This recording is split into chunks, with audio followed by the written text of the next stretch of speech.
When we met, he was driving a very nice car. It was a sleek black sedan that looked expensive.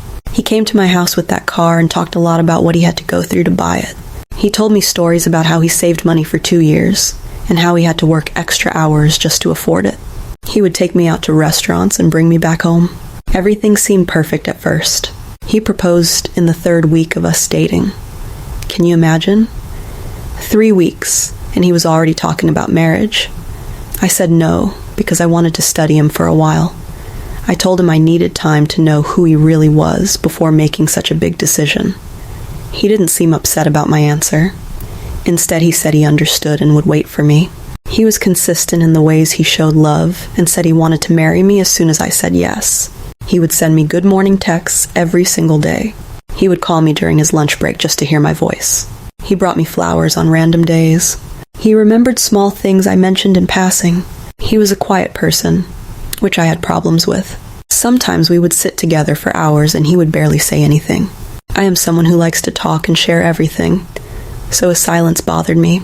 But I overlooked that side and loved him because of how he consistently showed that he loved me. Before he came into my life, there was this man who was trying to make me his girlfriend. His name was George. He is an old and wealthy man with a lot of influence in the city. This man gave me money every time we met. Sometimes he would send me money for no reason at all. Whenever we went out, he introduced me to important people, businessmen, politicians, and people who could open doors for me. I had said no to his proposal for a relationship, but because I was still single at the time, I kept hanging around him so I could have free money and also meet influential people through him. I know it sounds bad, but I was being practical about my life. I thought I was being honest and transparent with Dean, so I told him everything.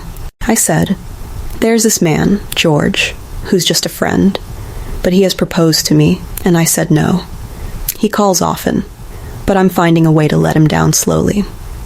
I don't want to lose him because of his influence, but now that I have you, I will slowly and respectfully let him fade off the scene. I thought Dean would appreciate my honesty. I thought he would understand that I was choosing him over George. I was wrong. This is the beginning of my woes. Dean would come to my house and I would get a call. It would be anyone at all. My sister, my friend from work, my hairdresser, anyone. But he would ask me to tell him everything the person said to me, word for word. He wanted to know every detail of every conversation. If it was George calling, he would ask me to put him on loudspeaker so he could hear what we were talking about. At first I thought he was just being protective. I thought it would pass with time. One day, Dean called after work. I was already on another call with someone else, so his call came through as call waiting. He kept calling back to back. 5 times, 6 times, 7 times. The person I was talking to could hear the beeping and asked if I needed to take the call. I finally asked the person I was talking with to excuse me so I could answer Dean's call. When I picked up his call, he asked immediately, "Who are you on the phone with?" His voice was sharp and demanding. "A friend," I answered. He said, "Oh, merge the call. I want to hear what he's telling you." I couldn't believe what I was hearing. Why would I merge a private call with my friend just so my boyfriend could listen in? It turned into a huge argument right there on the phone. He was raising his voice and I was raising mine. So I told him I would cut the person's call so I could speak with him properly and sort out whatever was bothering him. He said I should call the person back and add him to the call. He insisted on it. The relationship was only 6 months old at this point. He concluded the argument by saying, "That's what you do. And later you tell me you're cutting them off slowly, but you never do. You keep talking to all these men, and you think I'm stupid." This guy talked about money all the time, yet gave me nothing. Not a single coin. He would come to my house, and I would cook for him. I would make his favorite meals, serve him at the table, and clean up after him like he was my husband. I would wash his dishes, clean the kitchen, and make sure everything was perfect. I would go to his house and do the same thing there. I would cook, clean, wash his clothes sometimes, and take care of him. But he would never give me money. He never offered to pay for groceries. He never gave me transport money. He never sent me anything to appreciate what I was doing for him. I'm also the kind of woman who never asks a man for money. I was raised to be independent and to handle my own problems. So when my car had issues, I didn't want to ask him directly. Instead, I intentionally told him about it in conversation. "My steering rack is giving me issues. The mechanic says I should pay this much." I mentioned the amount hoping he would offer to help, or at least contribute something. He would only say, and then change the subject. He would watch me struggle to fix my car with my own money. He would later call to ask how the car was doing, but he never once offered to help pay for the repairs. The red flags kept flying in my face, but I always made excuses for him. I told myself he was saving money. I told myself he had other expenses. I told myself that love wasn't about money. Then he came to have issues at the place he was working. It's one of the top government institutions in the country. He was on the verge of losing his position because of the politics there. Someone wanted him out and was making things difficult for him. When he told me about it, he was almost in tears. He was worried and scared about losing his job. I felt bad for him and wanted to help. I said I knew one of their top bosses I could speak to, so he could fix the situation for him. Me and my big mouth. I should have just kept quiet. That man I was talking about, Arnold, also wanted a relationship with me some time back. He had asked me out several times, but I said no, because I wasn't interested in him that way. After I rejected him, the relationship I had with him died down. We stopped talking regularly, and only exchanged greetings when we bumped into each other. However, because I wanted Dean to keep his job, I picked up the phone and called Arnold. I swallowed my pride and reached out to a man I had rejected. Dean was there with me when I was talking to Arnold on the phone on loudspeaker. I didn't want Dean to accuse me of doing something behind his back, so I made sure he could hear everything. I explained the situation to Arnold. I put what I needed nicely before him, explaining Dean's problem and asking if he could help. Arnold listened quietly, and then said, "When I wanted you, you said no to me, but now you're asking me to help your boyfriend, right?" His voice had a mix of amusement and bitterness. I panicked. I didn't want Arnold to refuse because of our past. So I laughed nervously and said, "Oh, he's not my boyfriend. He's my uncle's first son. The situation at home is hard, so losing that position will bring a lot of hardship to the whole family." I lied right there with Dean sitting next to me. I had to deny our relationship just to get help for him. Dean looked at me but didn't say anything. He knew why I had to lie. Arnold finally agreed to help after making me beg a little more. He asked me when I was going to see him. I answered I would see him soon when I was around his office area. I had to even cut the conversation short so it didn't go deeper into personal territory.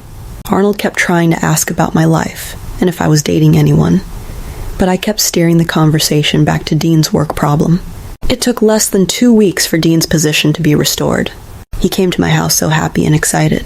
He hugged me and thanked me for helping him. For a few weeks, everything was good between us. Then 3 months later, he asked me out of nowhere, "So what did you give to the man after he helped me?" We were just sitting down watching TV when he asked this question. I understood the implication of his question immediately. He was asking if I slept with Arnold in exchange for the favor. But I played dumb because I couldn't believe he would think that of me. "That man has everything, so what can I give to repay him?" I said, pretending not to understand what he meant. He looked straight at me and said, "Are you sure you didn't do anything crazy? Are you sure you didn't sleep with him?"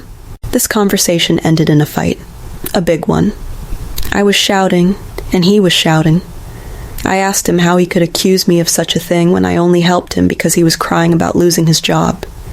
He later apologized after 2 days of not talking to me. He said he was sorry and that he was just insecure. I forgave him because I loved him. I don't know how this guy got access to my phone. I never gave him my password. I never left my phone lying around unlocked. But one day, he blew up, asking questions only a person who had gone through my phone could ask. He started bringing up conversations I had weeks ago. Questions about the conversation I had with my best friend where she asked me if I was still happy in the relationship. Questions about George and why he called me sweetheart in a text message. Questions about Eric, another friend, and why he called me dear and said he had missed me. Age-old conversations I had with my brother even popped up. He asked why my brother sent me money and whether it was really my brother or another man I was calling my brother. I was shocked. I felt violated. Someone had gone through my private messages and was now using them against me. I told myself, nah, this won't work. I have to walk away. This man is crazy. So when, out of anger, he accused me of sleeping with Arnold to get his position restored again, I lost it completely. I told him, "Who are you that I would waste my woman parts on? Did you buy the air I breathe? Did you pay for the food I eat? What have you ever done for me that gives you the right to talk to me like this? I couldn't take it anymore. So I broke up with him then and there. I told him to leave my house and never come back. I said we were done and finished. For weeks after that, this guy came begging and promising a better version of himself. He would show up at my workplace. He would send long text messages apologizing. He would call me 20 times a day. He even sent his friend to beg me on his behalf. His friend told me Dean was not eating well and was depressed. Against my better judgment, I forgave him and took him back. Things were different when we got back together. He was no longer using the car I saw him using when we first met. That nice black sedan was gone. He was now taking public transport or borrowing cars from friends. He was telling me he needed to rent a different apartment when he had already told me before that the place he lived belonged to him. He had told me he bought the apartment with his own money. Now he was saying he needed to find a place to rent. I started asking questions. The truth slowly came out. It turned out the car he said he suffered to buy, the car he told me he saved for 2 years to get, belonged to his elder brother. The car was never his. Same with where he was living. The apartment he claimed he bought actually belonged to his brother. He had issues with his brother over something he never fully explained to me. So his brother took the car from him and asked him to leave his house. He had been lying to me from the beginning. Then another lie came out. He told me he was 36 when we met. I had asked him his age on our second date, and he clearly said 36. It turned out he was only 31, just 2 years older than me. When I confronted him about this lie, he admitted it. He said he lied because I had told him I wouldn't date a young guy my age. I had mentioned in passing that I preferred older men who were more mature and stable. So he lied about his age to get a yes from me. I forgave all these things. I don't know why I kept forgiving him. Maybe I had invested too much time in the relationship. Maybe I really loved him despite everything. Maybe I just didn't want to admit I had made a mistake. Because he didn't have a permanent place to stay, he often came to my place to spend the day or the night sometimes. My house became like his second home. He came one afternoon and said he was hungry. I was lying on the sofa resting because I had worked a long shift and I was tired. I asked him to go to the fridge, take the stew I had cooked the day before, heat it, and eat it with the rice I'd already cooked that morning. Everything was ready. All he had to do was heat it and eat. He insisted I do it for him. He said he wanted me to serve him. I said I was tired and he should please just do it himself this one time. He said, "What do you mean you're tired? How do you expect me to go to the kitchen when you're there sleeping? Would you say that to those men of yours? I bet you jump up to serve them when they're hungry." That statement broke something inside me. I got up from the sofa immediately. I didn't even think about it. I opened the door wide and asked him to leave my house. I was a girl possessed. I acted like a witch whose daughter had been eaten by another witch. The anger that came over me was something I had never felt before. If he had tried to fight or argue, I would have fought him with my bare hands. Get out of my house and never come here again. You think I'm your slave? You think I'm your maid? Get out now. I pushed him out with my own hands and locked the door. I locked the door to my house and I locked the door to my heart at the same time. I'm not the crying type. I'm usually strong, and I don't let things get to me. But I cried a little that day. I needed to cry out the pain of allowing him to mess with my life that way.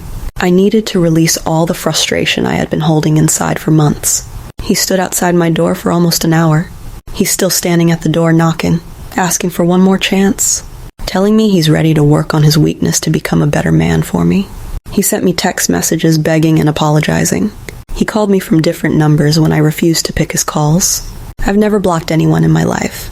I always believed in talking things through. But I warned him clearly. You'll be the first person I'll block the next time you call or text me. I mean it. Leave me alone. His office is not far from mine. We work in the same area of town. So he comes around pretending to be talking to his friends there, just so he can get the opportunity to say hi to me. I see him standing outside my office building. I see him at the coffee shop I go to for lunch. He's everywhere. He's the one suffering now, and I'm glad I could hand over the suffering baton to him.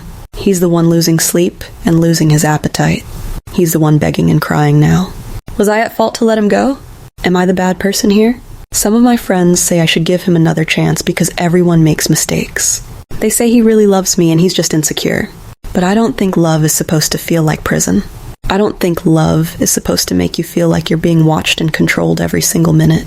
I will be reading the comments to see what you all think. Thank you for taking the time to read my story.